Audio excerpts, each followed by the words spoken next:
आस करते हैं आऊज़ु बिल्लाहि मिनश शैतानिर रजीम बिस्मिल्लाहिर रहमानिर रहीम। जनाब क्लास हमारी है चैप्टर नंबर 17 हम पढ़ रहे हैं और इसमें हमने special theory of relativity discuss किया है। देखो स्पेशल थ्योरी ऑफ रिलेटिविटी का सवाल एग्जाम में आए या ना आए, एडवेंट ऑफ मॉडर्न फिजिक्स है, स्पेशल थ्योरी ऑफ रिलेटिविटी पढ़ रहे हैं। स्पेशल थ्योरी ऑफ रिलेटिविटी का सवाल एग्जाम में आए ना आए, न्यूमेरिकल जरूर आता है। स्पेशल थ्योरी ऑफ रिलेटिविटी का एग्जाम में सवाल आए या ना आए, वो आप पास पेपर खोल के देख लीजिएगा, आपको नजर आ भी जाएगा ना कि स्पेशल थ्योरी ऑफ रिलेटिविटी के सवाल कितने आते हैं। रेयर है, कम आता है सवाल, आ भी सकता है, न्यूमेरिकल जरूर आता है। स्पेशल थ्योरी ऑफ रिलेटिविटी का न्यूमेरिकल अक्सर बेशतर एग्जाम के अंदर पूछा जाता है। ज़रा न्यूमेरिकल्स को हम देख लेते हैं और इससे पहले के न्यूमेरिकल्स का आगाज करें, ज़रा कुछ फार्मूले भी रिव्यू कर लेते हैं कि फार्मूले क्या क्या हमारे पास होते हैं। पहला फार्मूला हमारे पास होता है कि जो मास होता है वो रिलेटिव मैकेनिक्स के अंदर सेम नहीं रहता, कांस्टेंट नहीं रहता, फिक्स नहीं रहता, तब्दील हो जाता है। और m बराबर होता है m nought upon under the root 1 minus V square upon C square के। m नॉट को रेस्ट मास कहते हैं, m को रिलेटिव मास कहते हैं, v रिलेटिव वेलोसिटी होती है। v क्या होती है? रिलेटिव वेलोसिटी होती है। और जो c हमारे पास होती है वेलोसिटी ऑफ लाइट होती है, जिसकी वैल्यू फिक्स होती है। कितनी होती है मेरे बेटा? 3 × 10⁸ मीटर पर सेकेंड, इसकी वैल्यू फिक्स होती है। फिर एक और फार्मूला हमने किया था, t बराबर होता है T nought upon under the root 1 minus V square upon C square होता है। टी नॉट को रेस्ट टाइम कहते हैं। अगर ऑब्जर्वर रेस्ट में है, रिलेटिव वेलोसिटी 0 है, तो ऐसी सूरत में जो टाइम होगा वो रेस्ट टाइम एट रेस्ट कहलाता है। और अगर हमारे पास टी का नाम होता है रिलेटिव टाइम। एक ऑब्जर्वर रेस्ट में अगर देख रहा है तो टी नॉट होगा, रिलेटिव वेलोसिटी होगी तो टाइम टी हो जाएगा। एल बराबर होता है L nought 1 minus V square upon C square के बराबर होता है। एल नॉट को rest at length at rest कहते हैं और एल हमारे पास रिलेटिव लेंथ होती है। एक और फार्मूला हमारे पास होता है E is equal to M C square.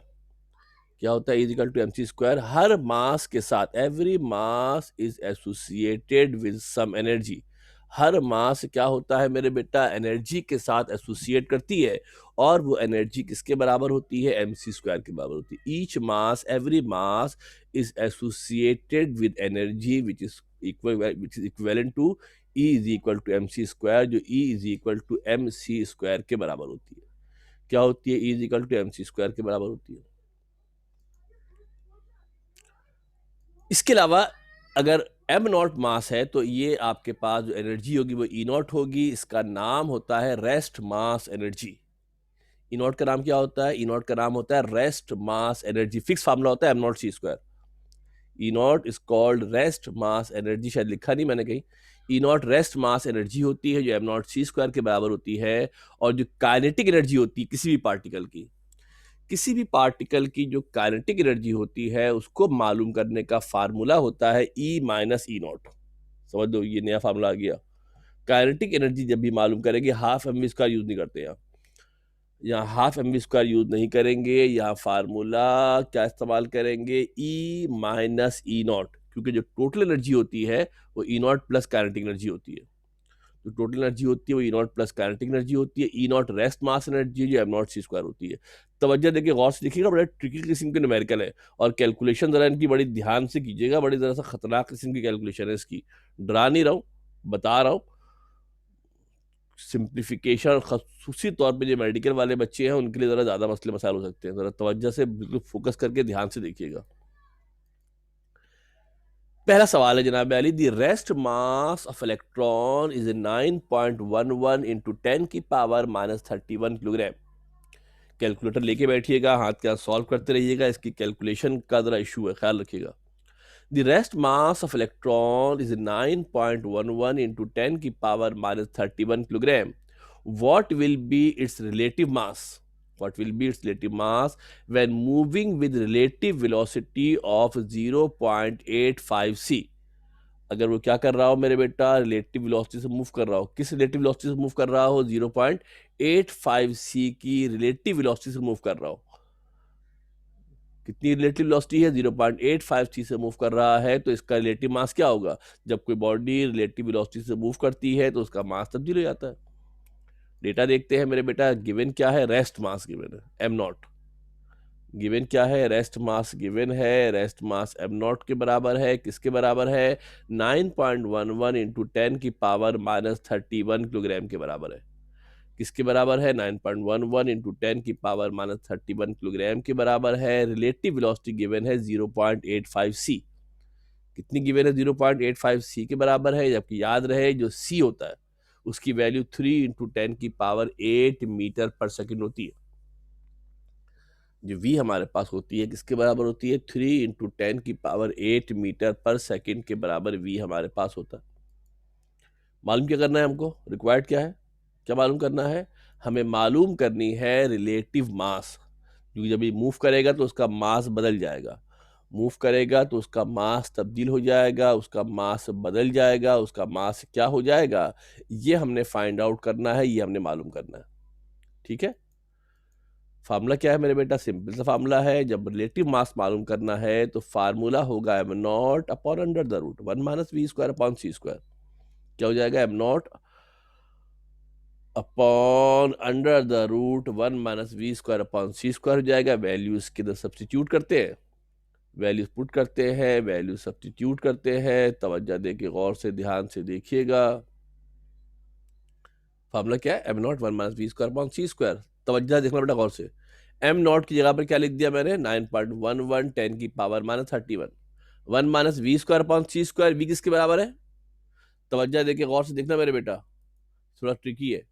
हमने क्या किया मेरे बेटा, जो v था उसकी जगह पर लिख दिया 0.85 सी, जो v था उसकी जगह पर क्या लगा दिया, 0.85 सी लगा दिया। क्या लगा दिया, 0.85 सी हमने लगा दिया है, v पे स्क्वायर था, इस पूरे पे स्क्वायर आ जाएगा। अब चूंकि होल स्क्वायर है, इसका मतलब है कि ये 0.85 पर भी स्क्वायर होगा। होल स्क्वायर है, इसका मतलब है कि 0.85 का भी स्क्वायर होगा, सी का भी स्क्वायर होगा, दोनों का स्क्वायर होगा। जब 0.85 का स्क्वायर करेंगे तो ये आ जाएगा 0.7225। ये 0.85 का स्क्वायर है और सी पे स्क्वायर है, सी पे भी स्क्वायर आ जाएगा। समझ लो गौर से, होल स्क्वायर है, क्या है मेरे बेटा, होल स्क्वायर है। होल स्क्वायर होने का मतलब क्या है, होल स्क्वायर होने का मतलब क्या है मेरे बेटा, होल स्क्वायर होने का मतलब ये है कि सी पर भी स्क्वायर होगा, 0.85 पर भी स्क्वायर होगा। अब क्या फायदा होगा बेटा, अब फायदा ये होगा मेरे बेटा कि एक सी स्क्वायर ऊपर था, एक सी स्क्वायर नीचे था, ये दोनों सी स्क्वायर तो कैंसिल हो जाएंगे। क्या होंगे मेरे बेटा, सी स्क्वायर से सी स्क्वायर हमारे पास कैंसिल आउट हो जाएंगे, सी स्क्वायर से सी स्क्वायर हमारा कैंसिल हो जाएगा।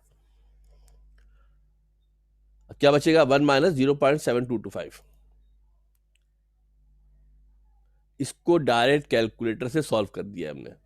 1 में से किसको माइनस कर देंगे, 0.7225 को माइनस कर देंगे, 0.2775 आएगा।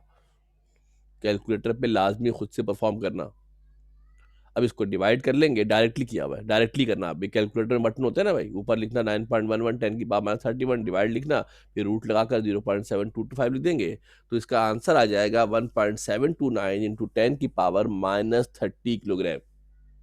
1.729 इंटू 10 की पावर माइनस 30 किलोग्राम इसकी वैल्यू जनाब आ जाएगी। कैलकुलेटर पे लाजमी परफॉर्म कर लेना। अगर आपको लगे कि इशू आ रहा है, फ़र्क आ रहा है, तो मुझसे शेयर कर लेना, मैं बता दूंगा क्या इशू आ रहा है। हो सकता है मेरी तरफ से कोई इशू हो।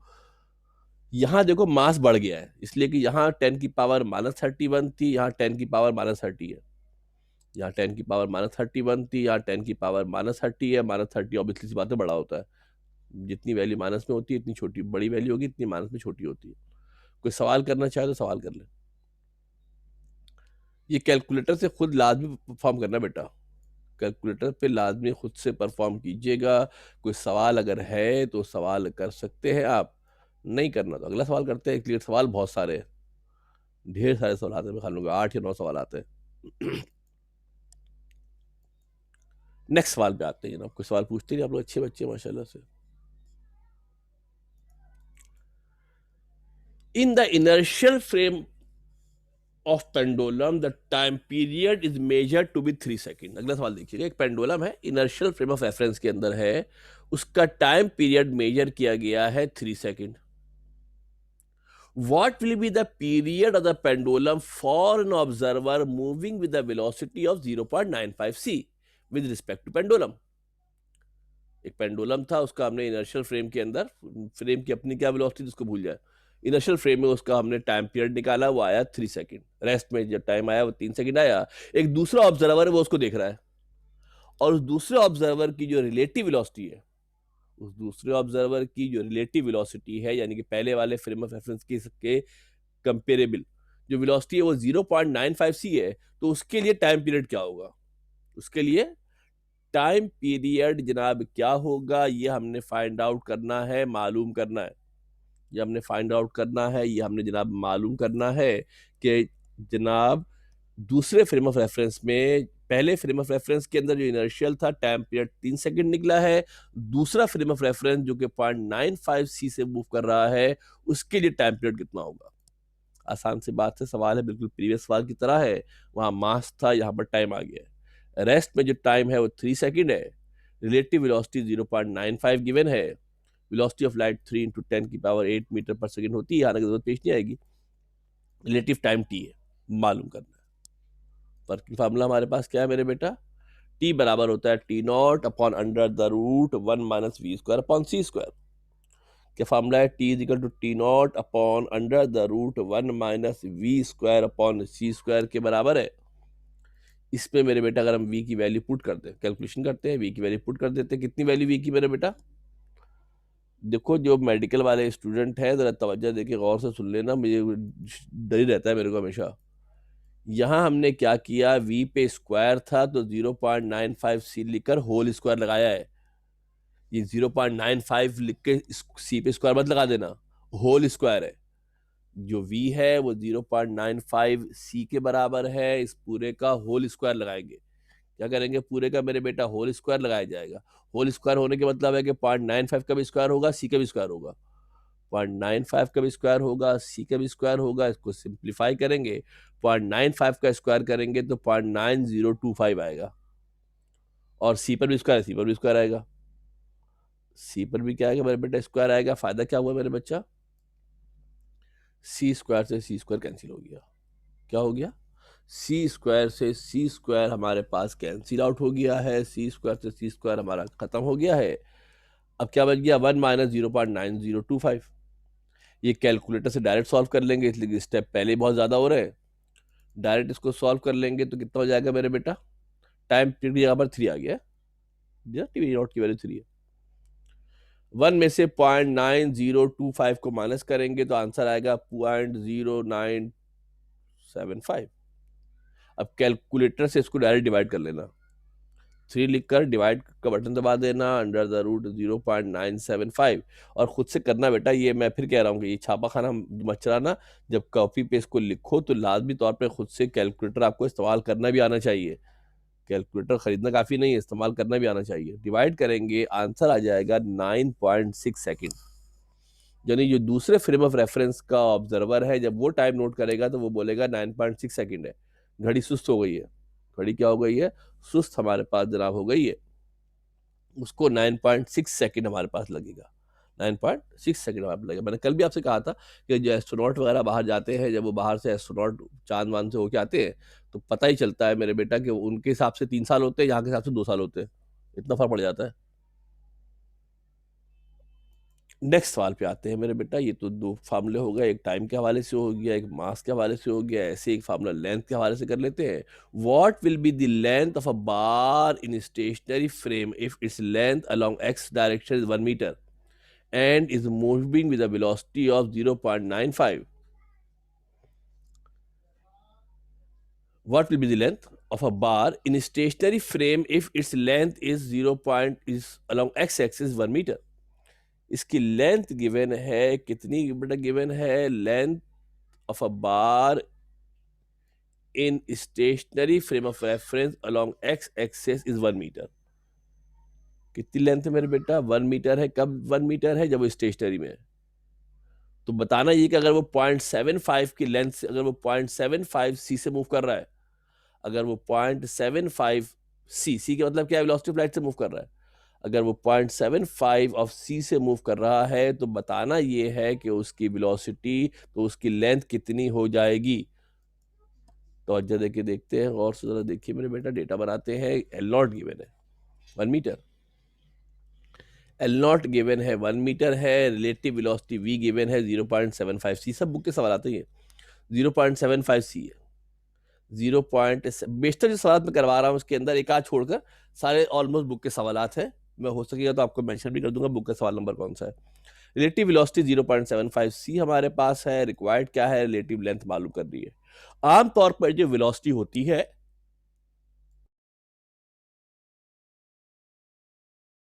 आमतौर पर जो वेलोसिटी होती है उसको हम सी की फॉर्म में रिप्रेजेंट करते हैं। देखो जब भी तीनों सवाल आप देखोगे तो डायरेक्ट वेलोसिटी नहीं गिवन, वेलोसिटी हमेशा सी के कंपेरेबल में दी हुई है। 0.95 सी, 0.785 सी, 0.75 सी।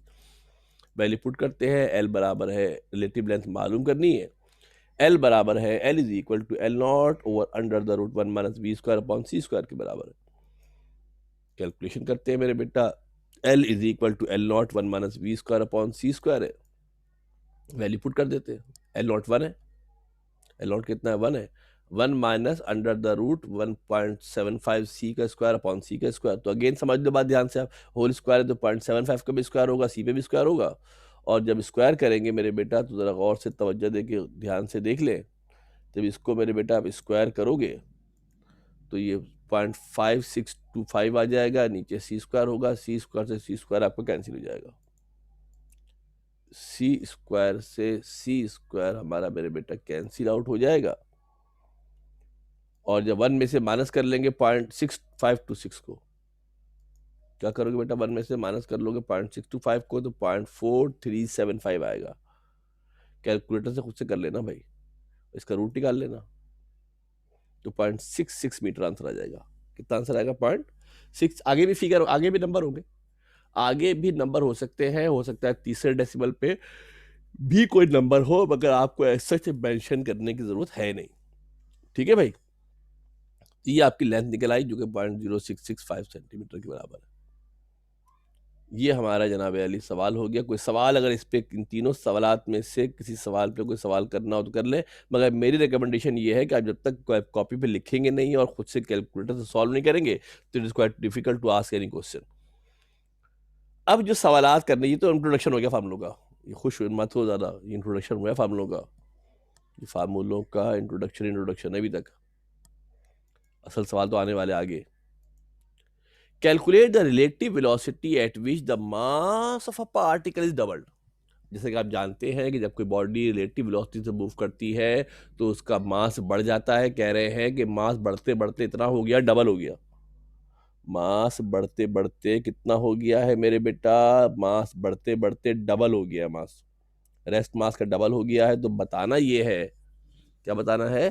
कि उसकी रिलेटिव वेलोसिटी कितनी होगी, किस रिलेटिव वेलोसिटी पर मास डबल हो जाता है, किस रिलेटिव वेलोसिटी पर मास डबल हो जाता है, ये हमने मालूम करना है। थोड़ा सा ट्रिकी सवाल है, सिंप्लीफिकेशन जरा मसला है। डेटा की बात करते हैं, गिवन की बात करते हैं, रिक्वायर्ड सॉल्यूशन, वर्किंग फार्मूला वगैरह सब होता है हमारे पास, कैलकुलेशन होता है। अब जरा आगे पीछे हो गया एनिमेशन, क्या करें भाई। रेस्ट मास एम नॉट है। रेस्ट मास क्या है मेरे बेटा? एम नॉट है। वेलोसिटी ऑफ लाइट सी होती है। रिलेटिव मास गिवन है एम, जो 2 एम नॉट के बराबर है। रिलेटिव वेलोसिटी किसके बराबर है? रिलेटिव मास कितना है? डबल है। डबल के मतलब क्या होगा? 2 टाइम्स। डबल के मतलब क्या होगा? डबल के मतलब है 2 टाइम्स हो जाएगा। क्या हो जाएगा मेरे बेटा आपके पास? ये 2 टाइम्स हो जाएगा। 2 एम नॉट है। ट्रिपल कहते तो क्या होता है? 3 एम नॉट हो जाता। मालूम करना है रिलेटिव वेलोसिटी क्या होगी। क्या मालूम करना है? रिलेटिव वेलोसिटी क्या होगी। फार्मूला होता है m is equal to M nought upon under the root 1 minus V square upon C square. क्या फार्मूला है? 1 माइनस वी स्क्वायर अपॉन।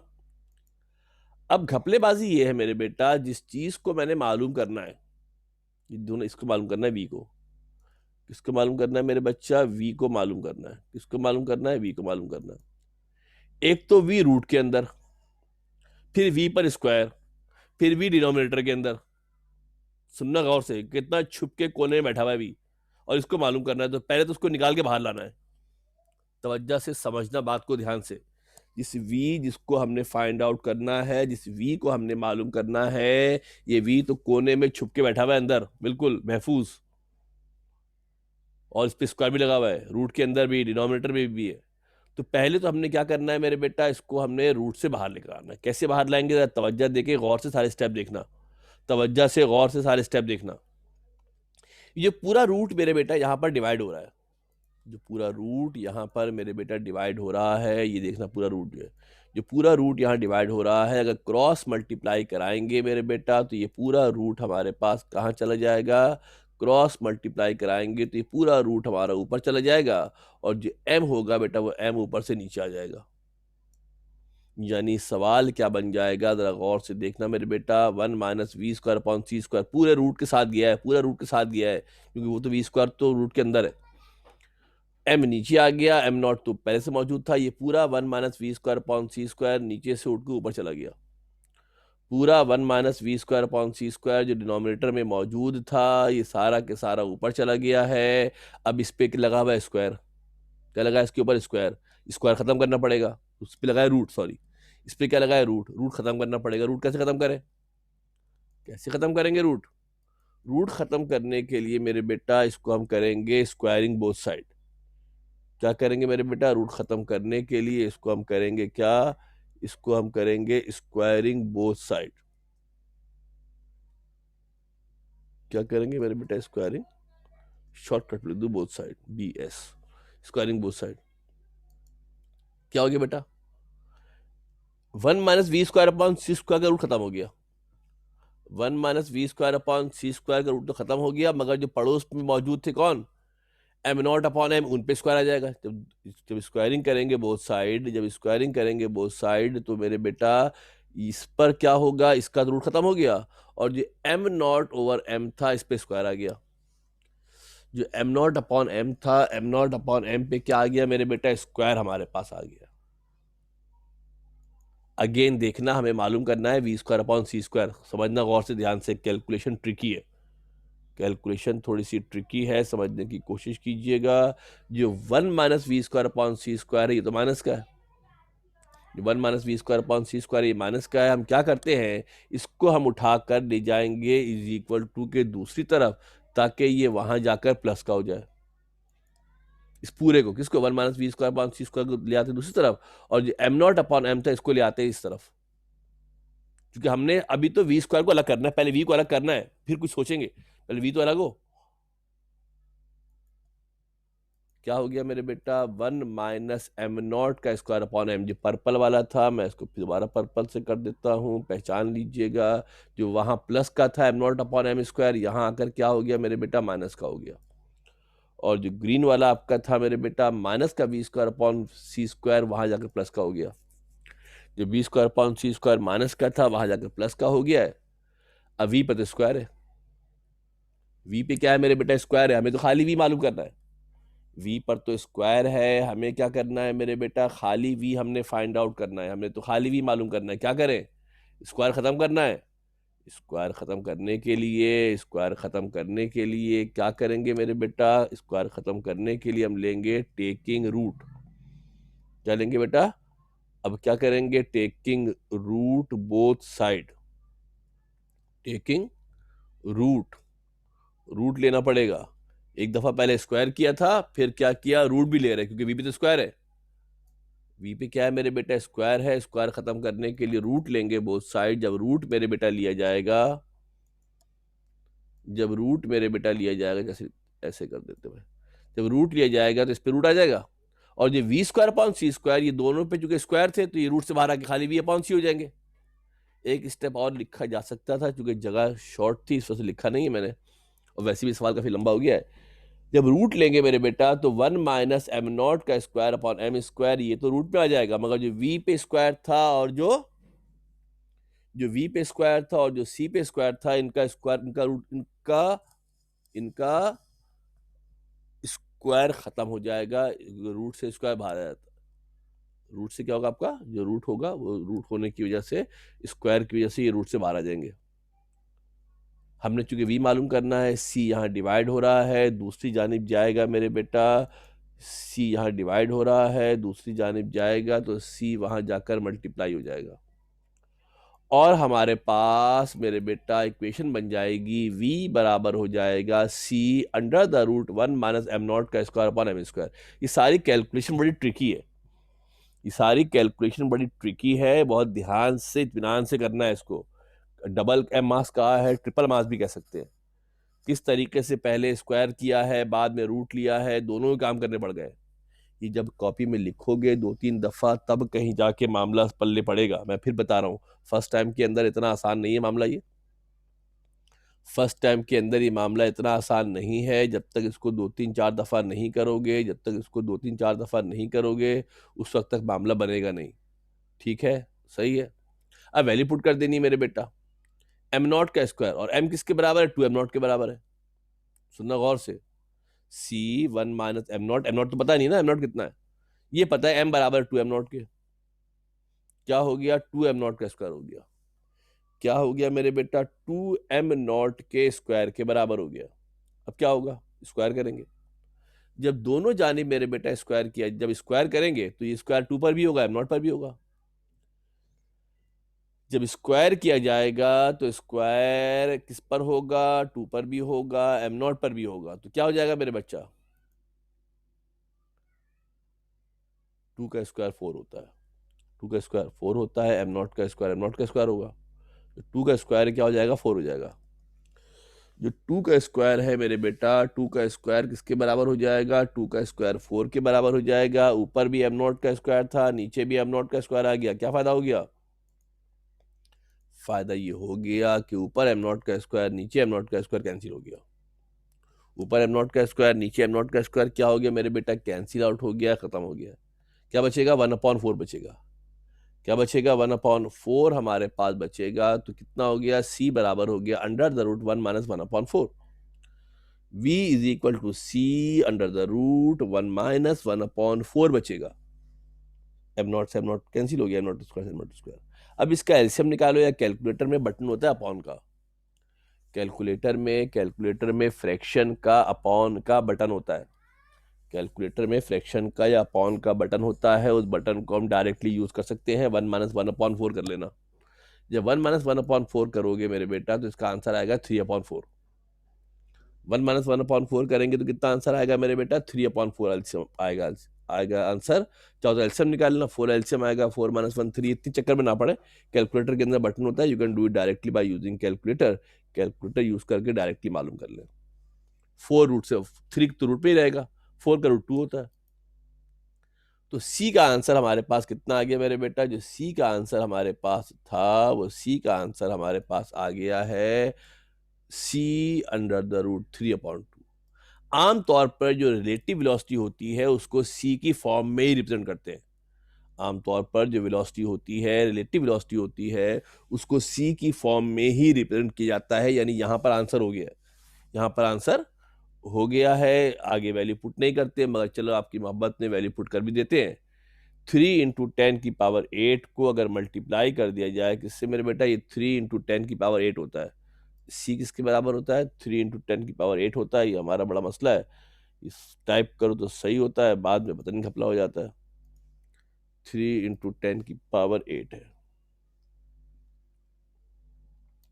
सी की वैल्यू कितनी है? 3 इंटू 10⁸ है। इसको मल्टीप्लाई कर देंगे रूट 3/2 से। Again you can use calculator directly. Calculator को डायरेक्टली यूज कर लेना। 10⁸ को मत छेड़ना। 3 को मल्टीप्लाई कर देना रूट 3/2 से। 3 को मल्टीप्लाई करा देना किससे मेरे बेटा? रूट 3/2 से मल्टीप्लाई करा देना, तो आपका आंसर डायरेक्टली सॉल्व हो जाएगा। और वो आ जाएगा 2.62, 2.60 है, देख लेना बहरहाल। 10⁸ मीटर पर सेकेंड। अगेन हमारे पास जनाब ये पता नहीं क्या मुसीबत है इसकी, 10⁸ है।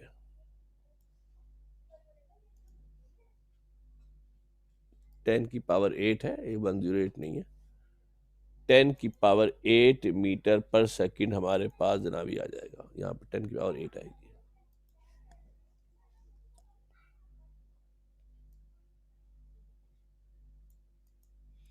2.6 इंटू 10⁸ मीटर पर second will be the relative velocity. ये नंबर में हो। वैसे आंसर यहां तक दुरुस्त है। कहां तक? जो हकीकत मानो में जो आंसर लिखा जाता है ना मेरे बेटा, ईमानदारी की बात यह है कि जो आंसर हम लिखते हैं वो आंसर हम रिलेटिव वेलोसिटी हमेशा सी की फॉर्म में, रिलेटिव वेलोसिटी हमेशा सी की फॉर्म में ही रिप्रेजेंट की जाती है। Relative velocity is always represented in form of C. C की फॉर्म में रिप्रेजेंट करते हैं। अगर कोई सवाल किसी के जहन में हो तो सवाल कर लें भाई। ये मैं फिर कह रहा हूँ कि मेरे बेटा जब लिखोगे ना, जल्दबाजी मत करना। 1 step, 2 step, 3 step, 4 step, 5 step, 6 step, 7 step, 6 step में काम होगा भाई। ये आप समझो कि मैं 2 में कर लूँ, मैं 3 में कर लूँ, मैं 4 में कर लूँ, तो ये भाई करोगे तो घपला हो जाएगा। ये करोगे तो घपलेबाजी हो जाएगी। बहुत एहतियात से, ध्यान से करना। बहुत एहतियात से, ध्यान से जनाब करना तो हो जाएगा हँसते-खेलते, नहीं आगे-पीछे करोगे तो मामला ख़राब हो जाएगा। आगे-पीछे करोगे तो जनाब मामला ज़रा-सा आउट हो जाएगा, मामला ज़रा ख़राब हो जाएगा। तो ये हमने 4 न्यूमेरिकल मेरे बेटा किए हैं अभी राइट नाउ।